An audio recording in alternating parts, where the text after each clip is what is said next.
Welcome to the BigMoneyDetailer.com podcast. You're in the right place to discover the insider secrets to earn more so you can serve more. Here is your host, the founder of Big Money Detailer and also known as America's Chief Profit Officer, Davey Tyberski. Be sure to visit us at BigMoneyDetailer.com.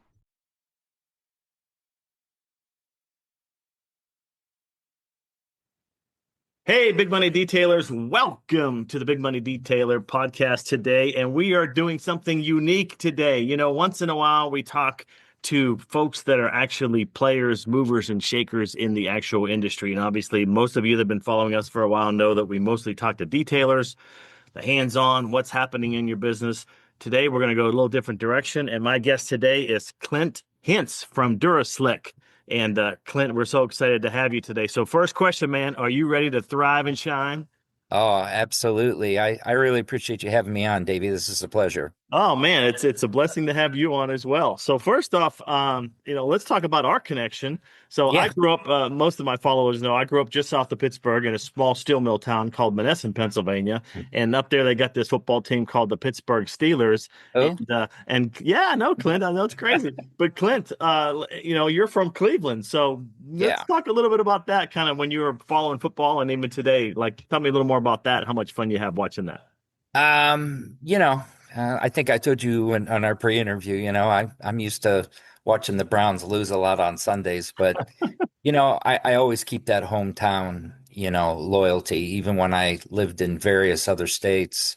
It's important to me. I have a lot of memories with my father and family. And, if one thing I can say is, us Northeastern Ohioers, we're very loyal, Yeah, for sure. win or lose. Absolutely. And Yeah, loyalty is important. And actually, you touched on something real quick.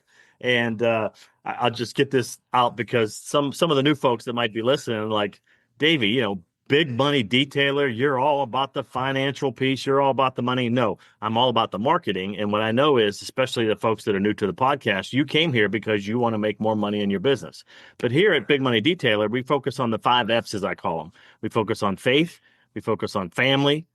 We obviously focus on the financial. We focus on fitness and fun as well.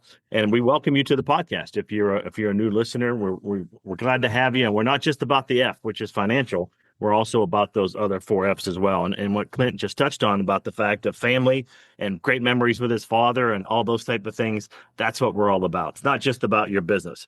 All right, Clint, let's go back a little bit. So tell us a little more about kind of how you got into the automotive industry. Like what attracted you to the auto industry? Look, I've heard a lot of guys and gals say, but I come from a car family. My father is a retired mechanic, and he restored a lot of old cars. So I always had cool cars to drive. And there was always cars around. Like, my dad would just like come home one day and go, "Hey, get all your stuff out of the Buick Regal because I sold it and this car's coming." But I learned that I wasn't super duper mechanically inclined, but I was very good at cleaning them. So that's really where my passion started for not just cars, but for cleaning them. Cool. So I didn't ask you before the podcast, but did you actually do, like as a younger kid, we all did our local neighborhood jobs, right? We did the grass cutting at like Pittsburgh. We shoveled the snow. Did you actually wash cars and kind of how you did that, or was it more just for the family cars? No, actually, my dad used to run the service station at a Citgo station, and that was like back when you got your car fixed at Citgo, Right. and the vending was like a little turn thing that you pulled the potato chips off. But one day I was a teenager, 13, I think, and he said, "Hey, some guy down the road's looking for a detailer." And that's where it started at that young of an age. I mean, it took me 10, 15 years to start learning how to do it properly. And I'm still Right. learning as I go. But yeah, that's when it started for me a long time ago. Well, there you go. And as I say all the time to my private coaching members, I'm like, look, if you have a passion for vehicles and you can be appropriately compensated for the detail work you do, like that's like a double blessing, man. You're doing what you love, and also you're being appropriately compensated. And some of those lessons for us go back many, many years. Like you said, Yeah. younger, and same thing with me when I was young. Same situation where, hey, hard work pays off, but working the right way is also a big payoff as well. All right, good. Well, let's talk a little bit about transitioning kind of to DuraSlic. Like, what were some of the things and some of the reasons why you jumped into that side of the business? I'm still trying to figure that out. No, I'm just teasing. Well, I think we're all trying to figure that out, right? No, I loved my last job. It was one of my favorite jobs, but when I got into my 50s, my priorities just changed a little bit. And, I don't mean to sound ungrateful because I'm very grateful, but I was traveling overseas and, I was turning and burning, coming home from trips, working weekends. And it's not that I'm a lazy guy, but, I really, really just got this sense of home and family, my folks getting older. And I said, you know what? I don't have to do this. I can choose to do it. And, when I started to talk to the guys at DuraSlic, they said, what's your hang up about the industry? And I said, I don't want to be on an airplane every week. And they said, we can work with that. So that's really where it started. And it's been a challenge, but I've really been very, lucky to be able to reinvent myself a few times in this industry and challenge myself. And that's exactly what this is. And it keeps me back on my toes. And I like that. Yeah, that's good. Well, let's stay on challenges for a minute. I think that today, again, we have the blessing of kind of going behind the curtain of, with detailers not knowing some of the stuff that happens in the coating business. But let's talk a little bit about the challenges you guys see, and what do you see for the future if you want to get your crystal ball out? Absolutely. Let me grab it. The challenges of the industry is, there's a lot of change. I mean, I was in the industry professionally starting in 98, and there was, over 15, maybe more years, there was clay and, some foam pads and, a couple of minor things, but the industry is always changing. Ceramic coatings are a very, very crowded space. There's a lot of ceramic coatings, but one of the reasons I liked it and I liked DuraSlic was they make their coatings. They employ their chemists, and it's just the automotive is just a small part of the business. There's actually a much bigger business that DuraSlic, which is called NanoSlic, does in different industries. Mm-hmm. And let's talk a little bit about, compared to, like, one of the things I always remind people of is I've worked in 15 different industries with my private coaching clients. So everything from med tech to professional speakers, HVAC companies, I can go on and on. It's not important. But what I know is there's different regulations and different, like, for instance, HIPAA, right? That's the Privacy Act for healthcare. Like, there's certain, like, you have to be by the book or there's tremendous fines. But let's talk a little bit about kind of your side of the business. There doesn't seem to be as much. So dive into that a little bit.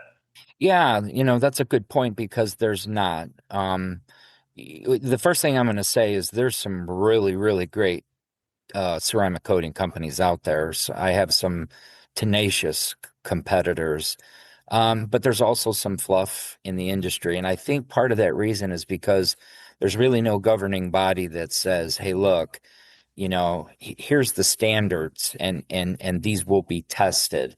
Us and a handful of other companies, because that's just how we choose to go to market. We do hold to those standards in regards to what we say. For instance, the hardness, if somebody says, hey, it's a 14, the hardness is a 14 on the pencil hardness test, we're not aware of a test that actually embodies the proof that does that. So in other words, I guess what I'm saying. Let's take a quick break. What if everything you've been told about getting referrals for your detailing business was completely wrong? Are you tired of chasing clients and wishing you had them running to you to use your services instead? Do you want to drive more profits for your detailing business? Forget everything you thought you knew about referrals. Go to bigmoneydetailer.com/referrals, and you'll discover how the affluent auto spa, Davy's Son's business, grew their referrals from 24% to 48%. That's right. They doubled their referrals. And you can too. Go to bigmoneydetailer.com/referrals right now. Somebody could say this coating lasts 50 years and it's this hardness and it's this slide angle and whatever. And there's really nobody that says, no, that's not the case. And, I'm not here to police anybody else's business. I don't do other companies' inventory. I just try to sell the benefits of the ceramic coating manufacturer I work for. So, but it brings challenges. Yeah, for sure. And again, integrity and honesty is a key part of business. And Absolutely. Everybody, it's a small industry in reality. Everybody kind of knows the skeletons in the closet. Let's leave it at that, right? Yeah. Yeah. Good. There's a lot of marketing that goes on, and, marketing is good, but, marketing doesn't always bring the end users, I believe, to the best product for what they're looking for. Got it. Well, let's transition now, kind of like to you, right? Specifically in DuraSlic, great company, get that. But yeah, let's also dive into some of the things. I mean, you've been in business for a long time, as long as I have, I'm sure. But what are some of the things you've learned over the years? And it could be something small. Here's what I say: small changes make big changes. Small things you could tweak in your business could ultimately be a big change in your revenue or your expenses or whatever that is. So let's use this section in terms of like some of maybe 2 or 3 ideas in terms of running a business. What have you learned? Some key takeaways. And what I like to say is maybe even some of the mistakes you've made and what did you learn from those mistakes? Wide range here where you want to go, brother. But let's dive into some of those. Yeah. I think that honesty and integrity are very important in a business. And I think that I've learned that because I have a lot of loyal customers, and it's, my mentor, a couple of decades ago told me, he said, always tell the truth. And if you don't know the answer, get back to them, find the right answer, get back to them. Because, really still to this day, from me on a sales aspect, I'm trying to find a customer for life. Big, medium size, small, has potential. I'm not really looking to get a customer that I can get a big lump out of for a short period of time. And I would advise that the same as somebody running a detail shop is, be honest, and try to keep that customer coming back for, the entirety of their vehicle or the time that they need services for that vehicle. It's because there's a lot of detail shops out there now, just like there's a lot of ceramic coating companies. So I have to find a way to make myself stand out. And that is by, being honest and, knowing my product line, knowing what I'm selling, making sure that I'm qualifying that customer for what they need, not what I necessarily want them to buy. And that goes with asking questions, getting to know your customer, and, spending time instead of just handing a piece of paper or saying, this is the best. Sure, absolutely. I mean, the couple bridge statements I've used for years is, if we were having a conversation, you'd ask me a question. Hey, Clint, that's a great question. Thanks for asking it, by the way. Unfortunately, I don't know the answer, but I'm going to get the answer and I will follow up, fill in the blank. So giving an expectation of when you're going to follow up and just letting them know you don't know the answer. But and a lot of times those questions, like for instance, if I go way back when I was with a global med tech company, we had our customer service agents trained to dive into and listen to the answers to those type of questions. If a nurse, for instance, called into our call center and they asked a specific question, we actually tracked, and all the listeners should write these 3 letters down: CCS. We tracked compliments, we tracked concerns, and we track suggestions. Now, of course, I always have a prop. My listeners know that I have a Post-it note. People are like, I don't have a system to track compliments, concerns, suggestions. I'm like, you do today. You have a Post-it pad and you got a pen. That's what we're going to use. And every time you get a compliment, you're going to write compliment and what it was. You're going to get a concern. You're going to write concern, what it was. And if a suggestion, you're going to write suggestion. And at the end of the week, you're going to get your shoebox out. Yeah, we used the shoebox back then. And we went and put them all on the conference room table and we divided them into compliments, concerns, suggestions. And getting back to the key point that Clint is making right here is when we had nurses calling in asking us a question, do you have a product that combines this product with that product? The answer was no, we don't, but thanks for suggesting it. That ended up creating let's just say a multi-million-dollar product where we combined two of our products together. And it came not from internal. It didn't come from our engineers. It didn't come from marketing. It came from letting people ask you the question, and then what are you going to do to address that? I think in the detailing world, it's the same thing. A detailer is a detailer. But if you're getting a question, hey, do you guys do tint? Do you guys do tint? Do you guys do tint? Hey, do you guys do wraps? Do you do wraps? Eventually, you have to realize that if you track that, you go, that's an opportunity. And maybe I don't want to do it. Maybe in like a fluid auto spa, Dylan's business, we may not want to do it. But that should encourage you and motivate you to go find someone who could possibly do that work for you. And of course, you get a piece of the action. So that question, people asking you questions, you should take that as a blessing, because that is an opportunity for you to either improve your quality or to offer something else in the product line. Anything else on questions and making sure that you get back to people? Anything else that you want to share as terms of some business strategies you've used and techniques? Well, one thing I teach in my classes is, especially when you're selling detail services, you don't have that crystal ball. Until you do a test spot or check scratches or stains in interiors, there's always that little bit of an open. So, I try to keep expectations right here instead of, promising, that, hey, yeah, I can get those scratches, I can get those stains, because, if you can't, then you take a big chance of losing that customer who's going to say, hey, I'm going to try the shop down the road. But if you keep those realistic expectations from that customer and you outperform them, then, you look great, and that, I think that's just a really, really good way to try to keep your customers coming back and keep that customer retention high. And if it does happen that you don't get those the way you wanted it, you don't exceed, you still have not overpromised. You're still right here with expectations. And that customer says, hey, you tried, it didn't work, but you didn't tell me something that you could do and then not get it done. Yeah, that's good. That's good. Again, setting the right expectations of kind of what you're going to deliver and making sure that you at least deliver the minimum. And then when you over exceed, it's like, man, you're a hero, right?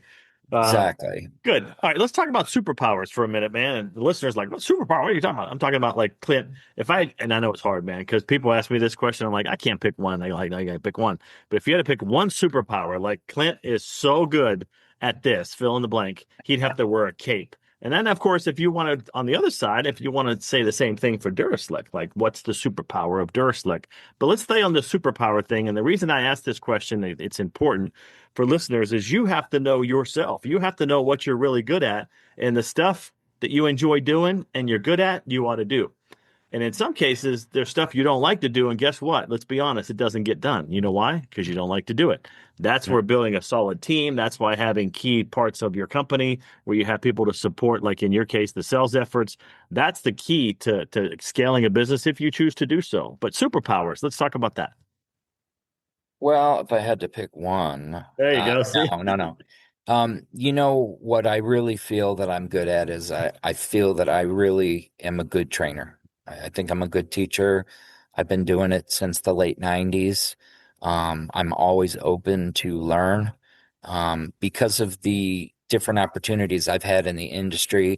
I'm kind of that person that has experience in liquids, in compounds, paint repair, coatings, buffing pads, and even accessories. So, I guess you could say I know a little bit about a lot of things.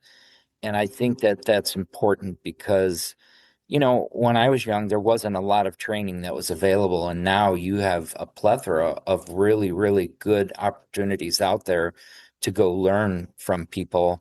And you just have to have that open mind to understand that, even I've trained under some of the best people, in the industry and learn from them.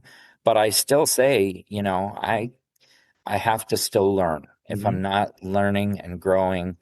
But yeah, that is my passion. I feel like if somebody can listen, I can help with various types of problems because, years ago, I finally learned, every once in a while, Clint, you got to shut your mouth and, you got to open up your ears and learn. And the things I learn are from people that have been in the industry for decades, as well as people that have been in the industry for a very short time. Absolutely. There you go. The great Warren Buffett always says the best investment you can make is in yourself. That's right. No one can take that away from you. When you invest in your knowledge, your skills, and your abilities, no one can ever take that away. And especially in the training environment, that's critical. And the Yeah. last thing I want to point out that, again, all my listeners, I just want to encourage you. And there are some rocks out there, but I want you to be sponges. Like Clint was just describing is so important. You got to be a sponge. And believe me, he's at the top of his game from a training perspective, but he's still a sponge. And what that means to you is he's still taking in information and he's using that to train others so they could be better. If you're a rock and I tried that a year ago, that'll never work. Like that's a rock mentality. You don't want that. You want a sponge mentality where you're able to take in all that new information to improve your knowledge, skills, and abilities. So it's like my slogan is, I want to show you how to earn more so you can serve more. And whatever that serve more is for you, your church, your charities, or whatever, or just serving more clients. But that is a key. You always have to be learning. All right, good. Yeah. What about like the DuraSlic side of things? If, again, you guys do a lot of good stuff, but if you had to pick one thing that, man, that really sets you apart, or at least you try to. Let's take a quick break. We would love for you to take just a few seconds right now to share this episode with your detailing friends across your social media channels. Thanks for helping us build our big money detailer community. One last thing before we get back to this episode. Be sure to claim even more free business building strategies and techniques so you can continue to earn more and serve more. Go to bigmoneydetailer.com. And now, back to our podcast. Yourself apart from others. What would be one or two of those things if you want to share those? Well, I can tell you this, DuraSlic makes a very quality product. And I think that's very evident from folks that have used it. It doesn't mean it's always the simplest to use. Not that it's complicated, but, we have some very intricate coatings and we have a rigorous testing process that we use, real equipment to test these. And we not only test them, well, for us, we test them against our competitors because we want to make sure that, what we're offering is comparable and hopefully exceeds what's out there in the industry. They care about what we put out. It has to be the truth. It has to be honest.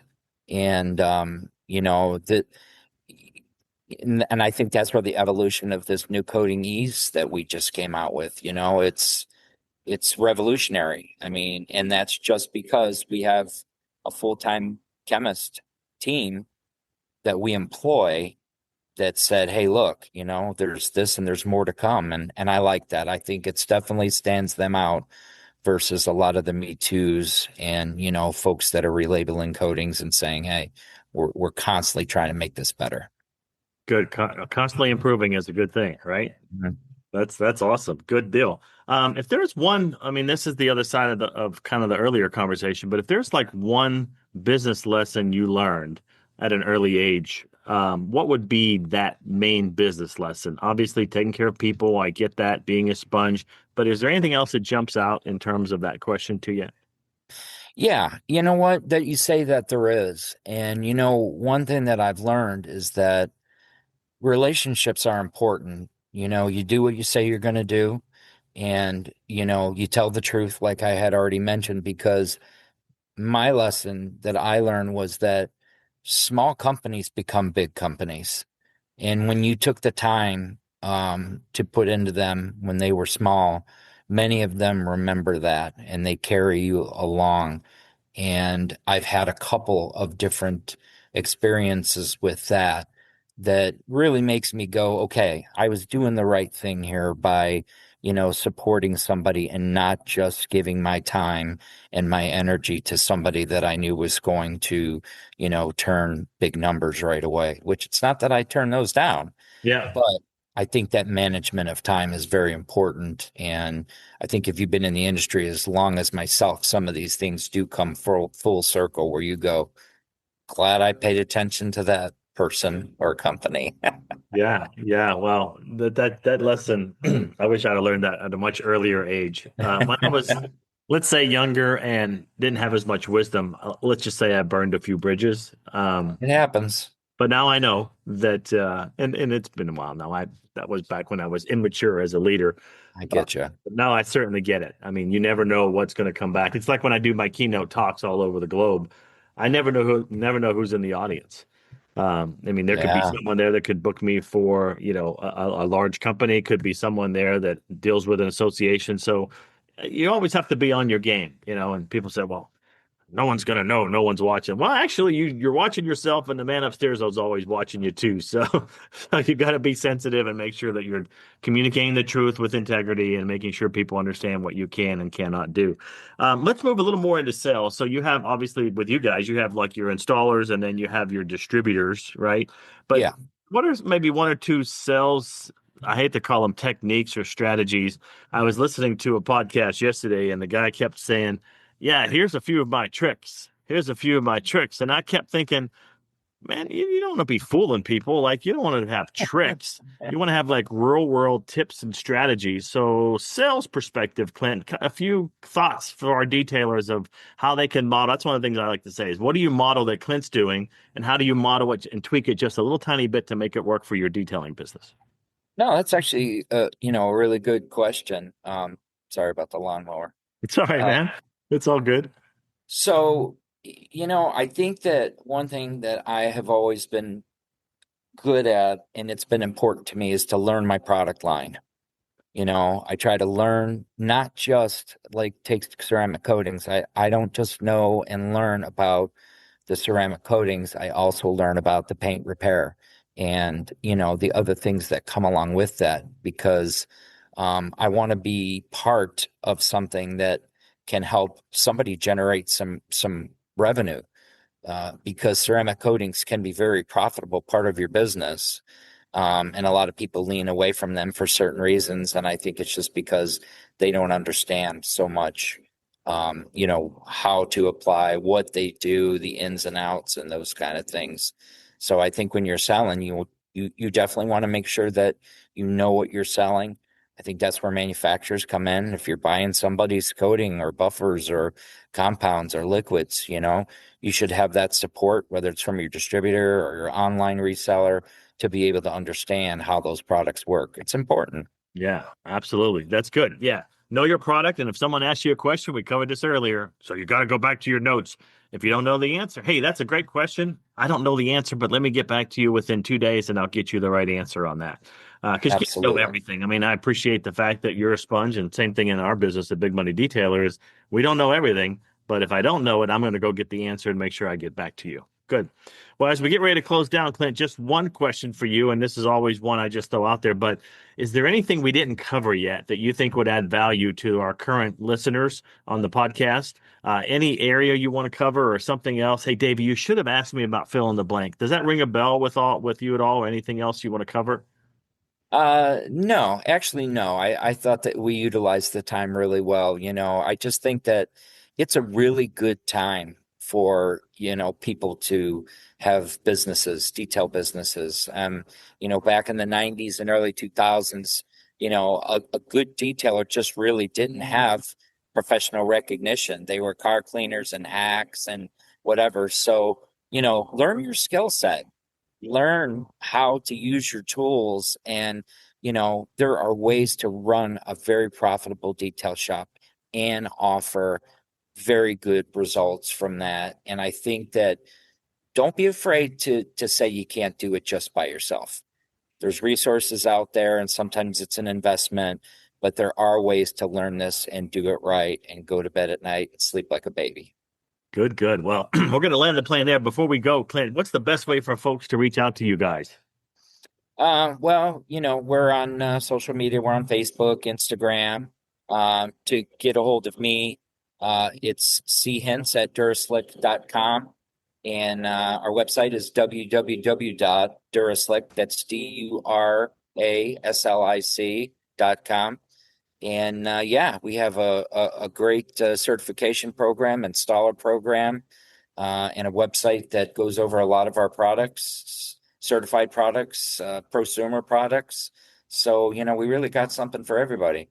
I love it. I love it. Yeah, a lot of entry points too, which is fantastic, which is really good. Well, good, man. Again, it was a blessing talking to you, man. My friend from Cleveland, even though we kind of, again, I don't follow the Steelers as much as I used to, but that's irrelevant. And here's the lesson about that, right? When you're building relationships with someone, and Clint and I have had a conversation about a week ago, but I mean, 90% of our conversation about how'd you grow up, tell me more about your family, what do you do for fun? Clint, if you don't know, is an outdoors man. He loves to be outside, and I like to be outside most of the time. But yeah, those are the things you want to start with. What are those connection points? So with that, I'm going to shut this down. Clint, it's been a blessing having you, man. Until next time, I'm Davey Tyberski, the founder of BigMoneyDetailer.com. And also, you may know me as America's Chief Profit Officer, and I'll see you on the other side. Bye-bye. Thanks, Davey. You got it, buddy.